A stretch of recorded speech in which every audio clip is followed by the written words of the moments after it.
నన్ను చంపేస్తారు, కాపాడండి ప్లీజ్ అంటూ సంచలన వ్యాఖ్యలు చేశారు వైఎస్ సునీతారెడ్డి. 2019 ఎన్నికల్లో సంచలనంగా మారినటువంటి వైఎస్ వివేకానందరెడ్డి గారి హత్య. జగన్మోహన్ రెడ్డి అధికారంలోకి వచ్చాడు. అధికారంలోకి వచ్చిన వెంటనే సునీతారెడ్డి గారు నా అన్నే ముఖ్యమంత్రి అయ్యాడు కదా, నా తండ్రి చావుకి కారకులు ఎవరు అనేటువంటిది ఇట్టే కనిపెట్టేస్తాడు. వాళ్ళందరినీ కూడా చట్టం ముందట దోషులుగా నుంచోబెట్టి వాళ్ళందరికీ కూడా శిక్షలు పడేలా చేస్తాడు అని చెప్పి సునీతారెడ్డి గారు విశ్వసించారు. జగన్మోహన్ రెడ్డి అసలు రంగు ఏమిటి అప్పుడే బయటపడ్డది. మళ్ళీ ఏ పిటిషన్ అయితే సుప్రీంకోర్టులో వేశాడో సిబిఐ ఎంక్వైరీ కావాలి అని చెప్పి మళ్ళీ జగన్మోహన్ రెడ్డి అదే సుప్రీంకోర్టుకు వెళ్ళి సిబిఐ ఎంక్వైరీ మాకు అక్కర్లేదు అని వెనక్కి వచ్చాడు. అక్కడే సునీతారెడ్డి గారికి అనుమానం కలిగింది. ఈ రోజున ప్రభుత్వం మారింది.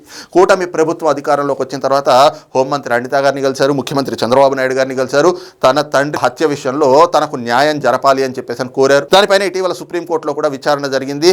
ఆ విచారణలో సిబిఐ కూడా మరి తమ దర్యాప్తు ముగిసింది అని చెప్పింది. ఈ రోజున సొంత నియోజకవర్గానికి వెళ్లాలన్నా, సొంత గ్రామానికి వెళ్లాలన్నా కూడా భయపడేటువంటి పరిస్థితులు ఏర్పడ్డాయి. తన తల్లి దగ్గరికి అని చెప్పేసి సునీతారెడ్డి గారు ఈ రోజున పులివెందుల నియోజకవర్గానికి వెళ్లారు. అక్కడ చోటు చేసుకుంటున్నటువంటి పరిణామాలు, ఆవిడ ఇంటి చుట్టుపక్కల జరుగుతున్నటువంటివన్నీ చూసి కూడా ఆవిడకి కొంత అనుమానం కలిగి ఎస్పీ కార్యాలయానికి వెళ్లి ఎస్పీ గారిని కూడా కలిసి ఈ అనుమానాలన్నీ వ్యక్తం చేసి అక్కడ పులివెందుల్లో జరుగుతున్నటువంటి పరిణామాలు కానీ, తన ఇంటి చుట్టూ జరుగుతున్నటువంటి పరిణామాలు చూస్తే తనను భౌతికంగా లేకుండా చేసేటువంటి కుట్రలు చేస్తా ఉన్నారా అనేటువంటి అనుమానాలు కలుగుతున్నాయి. కాబట్టి తనకి రక్షణ కల్పించాలి అంటూ కూడా ఈ రోజున సునీతారెడ్డి గారు ఆ జిల్లా ఎస్పీ గారిని కలిసి విన్నవించుకున్నారు. కేవలం ముఖ్యమంత్రి సీటు కోసం, ఒక ఎంపీ సీటు కోసం అని చెప్పేసి సొంత చిన్నాన్ననే చంపుకున్నటువంటి వ్యక్తులు కదా. అలాంటిది ఇప్పుడు ఆ కేసులో అడ్డుగా ఉన్నది ఈవిడే. సునీతారెడ్డి గారి గనక అక్కడ భౌతికంగా లేకుండా పోతే ఈ కేసు దాదాపు నీరు గారిపోతుంది. ఎందుకంటే ఈ కేసు పైన పోరాడేటువంటి వ్యక్తులు ఉండరు. కాబట్టి ఈ రోజున ఆవిడ్ని అడ్డు తొలగించుకోవాలి అనేటువంటి ఆలోచనలో ఉన్నటువంటి వ్యక్తులంతా కూడా